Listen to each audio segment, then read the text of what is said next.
My daughter brainwashed my wife into reliving her youth and cheating on me after 25 years of marriage.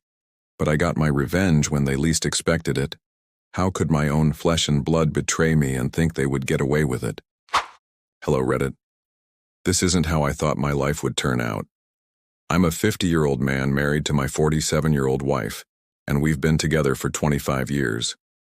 We have 2 children, both in their 20s, who completed what until recently I thought was like any other family, boring but united. Lately, though, everything's gone to hell because I can't shake this nagging suspicion that my wife is cheating on me, with my daughter's help. It all started about 6 months ago when my oldest daughter, Amara, 24, moved back home after finishing graduate school. At first, I was happy to have her home again after several years at university. She's always been very close to her mother, and I thought it would be good for them to have more time together. But it didn't take long before I noticed things weren't quite right. My wife Diana began acting differently, wearing clothes that seemed inappropriate for her age, spending much more time on her phone, and going out with Amara to places she normally wouldn't go, all for girls' night. Initially, I chalked it up to Amara bringing out Diana's fun side, but then her entire attitude changed. She started skipping family dinners, making excuses to avoid spending time with me, and growing increasingly distant. She even went on a week-long trip to Mexico with Amara without even asking if I wanted to go. It no longer felt like a marriage, but like people living under the same roof. The breaking point came 2 weeks ago when Diana came home late after running errands with Amara. She walked in wearing heels I'd never seen before, and a dress that looked like something my daughter would buy, not what my wife would wear. She didn't even say hello, just went straight up to our bedroom and locked the door. Amara was more talkative, but even she seemed strangely defensive when I asked what they had done that night. Diana finally unlocked the door and I was able to enter the bedroom, but by then she had already fallen asleep. I, on the other hand, couldn't sleep at all. I started thinking about all those little strange things that had been happening, the outfits, the excuses, the mood swings, and I couldn't ignore the obvious conclusion anymore. I believe Diana is seeing someone else, and I think Amara knows about it. In fact, she might even be encouraging it. They're spending so much time together, and it seems like she's influencing her mother in the worst way. I've spent my entire adult life trying to be the best husband and father I could be. I worked long hours so Diana could stay home when the kids were little, so she could take care of them and spend time with them. I never cheated on her or gave her reason to doubt me, and now this. I don't want to believe it, but I also can't ignore everything that's happening. And then there's Amara. She's always been fiercely loyal to her mother, but now it seems like she's actively keeping secrets from me. They whisper to each other, stop talking when I enter the room, and sometimes I catch them exchanging knowing glances that make me feel like someone's private joke. I tried to talk to Diana about it last night casually, saying something like, "You and Amara have been spending a lot of time together lately. What's going on?" She brushed me off, saying, "Are you jealous of your own daughter?" and laughed as if it was nothing. But it didn't feel like nothing. It felt like a warning to stop asking questions. I don't think I can get anything out of Diana right now. If she is cheating on me, I don't think she's going to just tell me like it's no big deal. Amara won't confess anything either. I think she's covering for her and enjoying seeing her mother doing this to me. Yes, the family is falling apart and nobody wants to say it. Update 1. I wasn't planning to update so soon, but with what was happening, I'm obligated to. After my last post, I could either wait for more signs or take the problem by the roots and find out what was happening once and for all. I didn't confront Diana directly, but I started paying much more attention to her behavior, and also to Amara's. What I found only confirmed what I already suspected. A couple of days ago, Diana went out for one of her yoga classes, but something about it didn't add up. She's never been a yoga fan, and usually goes to the gym closest to home. So why was she so dressed up, wearing a perfume I hadn't smelled in years? It made no sense. That day I worked from home.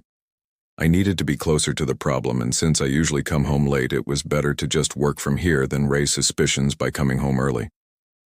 She didn't seem to mind when she saw me in my office, and I told her I'd be busy making calls. But as soon as she left, I got in my car and followed her. As I had imagined, she wasn't going to yoga. She drove to a trendy rooftop bar that I'd heard Amara mention once. I parked a block away and waited to see what she would do. About 15 minutes later, she walked in, but not alone. She was with a man who looked like he had barely graduated from college, and the worst part, he couldn't keep his hands off her. He leaned in close, whispered in her ear, and even put his hand on the small of her back as they walked inside. She didn't resist. She seemed to love the attention. In fact, she was laughing and touching her hair like a teenager on her first date. It was disgusting to watch. I sat in my car, gripping the steering wheel so tight my knuckles turned white. I wanted to go in there and drag her out, but I didn't. Not yet. I needed to be smart about this. When she returned home that night, I asked her how her yoga class was, and she didn't even blink. She talked about how relaxing it had been and how she needed to disconnect. It was like watching someone perform in a rehearsed play. I've known Diana for 25 years. I can tell when she's lying. At least I had some photos on my phone of everything I'd seen that afternoon. The next day, I found another piece of the puzzle. I decided to check Diana's phone while she was in the shower, a line I never thought I'd cross. But at this point, anything goes. Lately, she's been glued to her phone, so I knew there had to be something there. Sure enough, I found a thread of messages with someone saved as TG.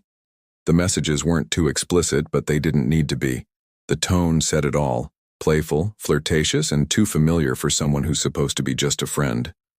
There were references to places they'd been together, including that rooftop bar, and even some pictures of them smiling together. Amara's involvement became even more evident that same night. I overheard her talking on the phone in the kitchen, telling someone that Mom deserves this, and Dad just doesn't get it. She didn't realize I was there listening because I'm usually asleep at that hour. When I walked in, she startled and quickly ended the call. I asked her directly, "What is it that Dad doesn't understand?" And she just shrugged, saying it was girl talk about boys. But she had the same face as when I caught her eating cookies as a child. I also discovered that Amara has been taking Diana to some of these places, thanks to the messages on Diana's phone. When I casually asked Amara about her day, she dodged the question, mumbling something about running errands. I'm not stupid. She's covering for her mother, and at this point I know she's actively encouraging the affair. I've started keeping a record of everything, dates, times, places, because I'm not going to confront this without proof. If Diana wants to destroy our marriage, fine, but I'm not going to walk away empty-handed in the divorce. I won't let them play me more than they already have. I contacted a lawyer the next morning, and let me tell you, it was the most cathartic conversation I've had in weeks. He told me to keep collecting evidence and to avoid confronting her until I had everything well documented. That's exactly what I'm going to do. But here's where things get even more twisted. I found out from one of Amara's friends that she's been helping Diana reclaim her youth. She's a good girl, and when I asked her about these things, she decided to tell me. Apparently, Amara thinks Diana's life has been too boring and stagnant, and that she needs to live a little. What does that mean? This isn't a self-improvement movie where the wife finds herself and everyone cheers at the end. This is real life, and their little experiment is tearing my family apart. It feels like a betrayal on both sides. Not only is my wife betraying me, but my daughter is part of the betrayal too. I've spent decades building this family, making sacrifices to ensure my wife and daughters had everything they needed. I worked overtime so Diana could stay home when the girls were little. I supported Amara so she could finish her degree debt-free. And this is how they repay me, by cheating and helping her mother humiliate me. I've started to emotionally distance myself from both of them. I'm beginning to feel no attachment to either of them. Diana keeps asking me if I'm stressed or if something's wrong, and it's hard not to explode. She's been indifferent for months, and nothing's wrong, but when I am, it's a problem. Amara, on the other hand, has been avoiding me completely. She probably knows I'm aware of what's going on. For now, my focus is on staying calm and strategic. I've already started protecting my finances by separating our accounts and making sure everything is ready for when this inevitably explodes. But make no mistake, I'm not going to stand by with my arms crossed. If Diana and Amara want to play games, they're going to learn the hard way that I'm not the kind of man you can walk all over. Update 2. Things keep getting worse since my last post, and I feel like I no longer recognize my own family. It's as if I've been living with monsters. After what I saw at the rooftop bar and the messages I found on Diana's phone, I thought I was prepared for anything, but I wasn't ready for this. Well, I don't think anyone would be. A few days ago, I decided to investigate a bit more about Amara's involvement in all this. I figured if Diana was careless enough to leave messages on her phone, Amara might have made some mistake too. So while she was out, I checked her iPad, which Amara often uses, and sure enough, her iCloud account was open and synced with her phone. It didn't take long to find exactly what I was looking for. There were messages between Amara and Diana talking about this man called T. At first, they seemed fairly normal, at least for an affair, just talking about spending time together or her picking him up. But as I kept reading, I found messages that made my stomach knot. Amara was actively encouraging Diana to see this man. She wrote things like, "You deserve to have fun, Mom, and Dad doesn't appreciate you like he should." The worst part? There were also photos. Photos of Diana and this guy at the beach, at dinners, and even in our garden. Amara had taken some of them. It was like a direct punch to the heart. Not only is my wife having an affair, but my daughter is encouraging it to happen. I can't understand it. How can you believe it's okay for your mother to betray your father? I decided to test the waters and see how far the situation goes. The next night at dinner, I casually mentioned that I was thinking of planning a family vacation. Diana immediately shot down the idea, saying she and Amara already had a girls' trip in mind. That wasn't surprising, but Amara's reaction caught my attention. She got defensive and said, "Why does everything have to include you, Dad?" She didn't even say it jokingly. It was sharp, almost resentful. I didn't respond, just looked at her, and she quickly changed the subject. That same night, I heard them talking in Amara's room. I couldn't understand everything, but I caught enough to know they were talking about T. Diana mentioned something about how this could blow up in their faces, and Amara replied, "Only if Dad finds out." I stood there in the hallway, my heart racing 1,000 beats per minute, realizing they don't even see me as a threat. They think I don't notice, but here's the thing. They're wrong. I already know everything, down to several details. So this isn't going to end well for them. I've been putting my plan together piece by piece, and now it's almost ready. I moved most of my savings to a new account that Diana doesn't have access to, and I made sure our joint credit cards were frozen until further notice. With all the information I've collected, the blow for them is going to be hard. Very hard. My lawyer says this will help me if things go to court. What's even more exasperating is how brazen Diana has been about lying to my face. Yesterday, she told me she had dinner with a friend, but when I casually asked for the friend's name, she couldn't even make one up. She stammered for a moment and then said, "You don't know her," before changing the subject. It's almost insulting how little effort she's putting into covering her tracks. She's so confident that I'll accept any story she tells me, which plays to my advantage because it makes gathering evidence easier. I also talked to my younger daughter, Mia, who's 21 and lives on her own. I didn't want to involve her in this mess, but I needed to know if she had noticed anything. When I asked if Diana or Amara had been acting differently, she hesitated before saying, "Amara has always been Mom's favorite. I wouldn't be surprised if they were hiding something." I didn't want to drag Mia into this, but it felt like confirmation of everything I was thinking. Diana and Amara have formed some kind of twisted alliance, and I'm outside looking in. The hardest part of all this has been keeping my composure. Every time Diana walks into the room, I feel a wave of anger that's hard to suppress. Every time Amara looks at me like I'm an idiot, I have to remind myself that exploding won't solve anything. But it's getting harder and harder to stay calm. The only thing that comforts me is that sooner or later, I'll be the one looking at them like they're idiots. On other matters, though related to my topic, I received a call from one of Diana's co-workers, a woman I've met at some company events and who's a bit of a gossip. She sounded nervous. She told me she'd heard rumors about Diana and a younger guy she'd been bringing around. Apparently, it's become a joke at Diana's office that she's going through a midlife crisis and acting like one of the interns. She didn't give me many details, but it was enough to confirm that Diana's affair isn't just private. It's public enough for people to talk about it behind her back. I don't know what's more humiliating, the fact that she's doing it, or the fact that everyone seemed to know except me. But if Diana wants to act like this is some kind of second adolescence, she's about to get a reality check. There's very little time left, so I need to stay focused, keep my head down, and stick to the plan.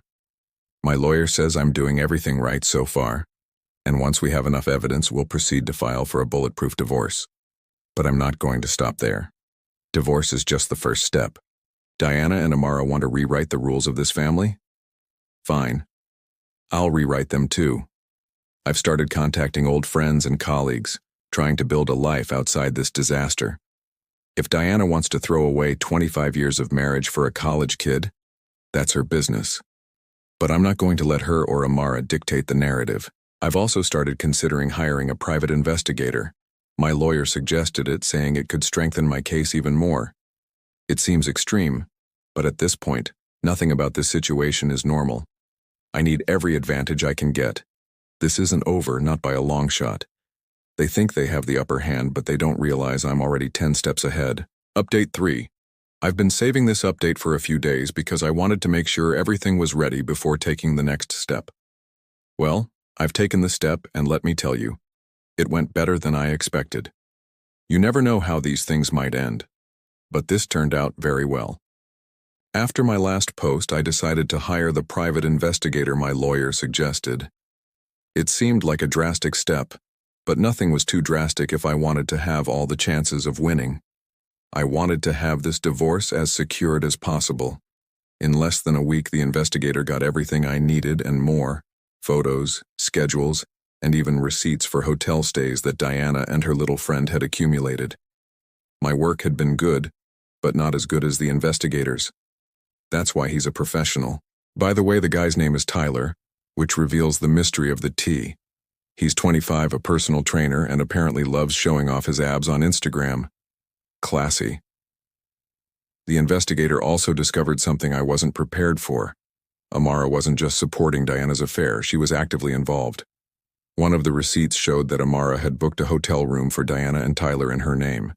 She even sent Tyler a payment via Venmo with a message that said, "For your time."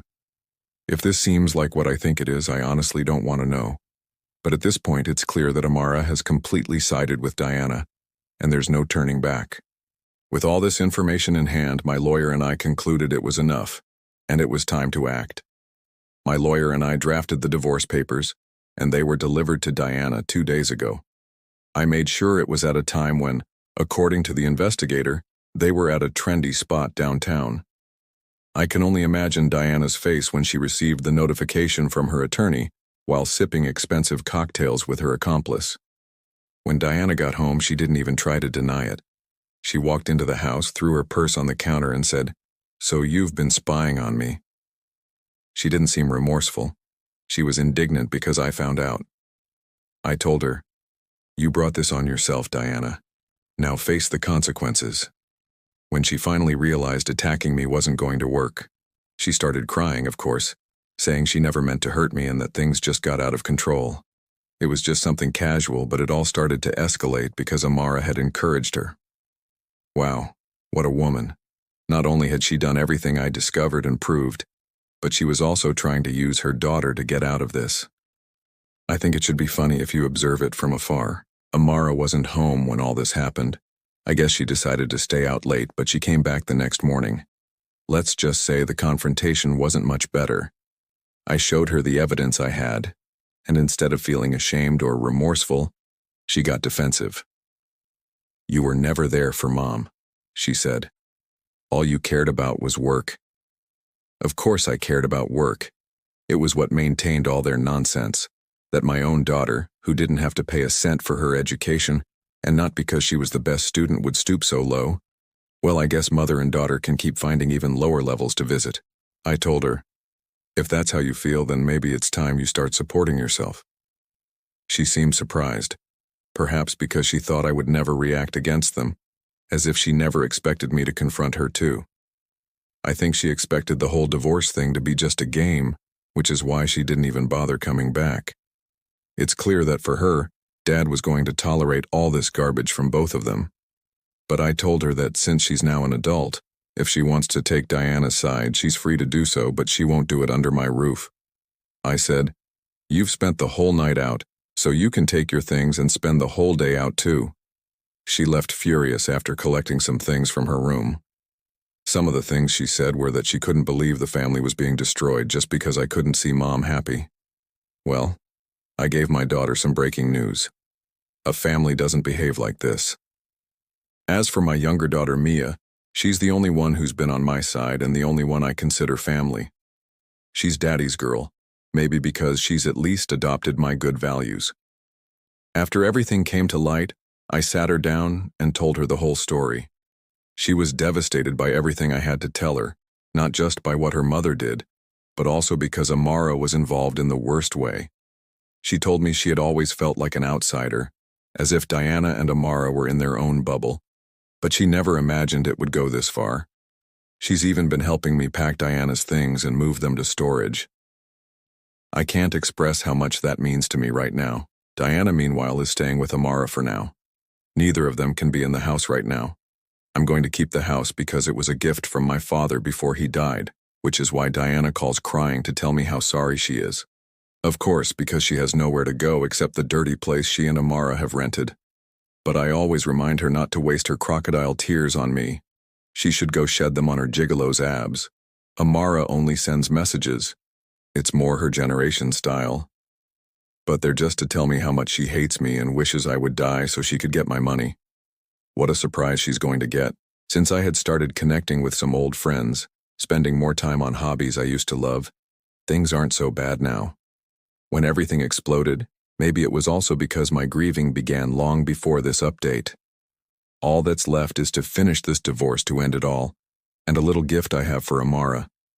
I haven't given it to her yet and I don't have her reaction, so I won't tell too much in this post. Update 4. I have everything ready. A new life, a concluded divorce, and a new family. My new family consists of 2 people, my daughter Mia and me.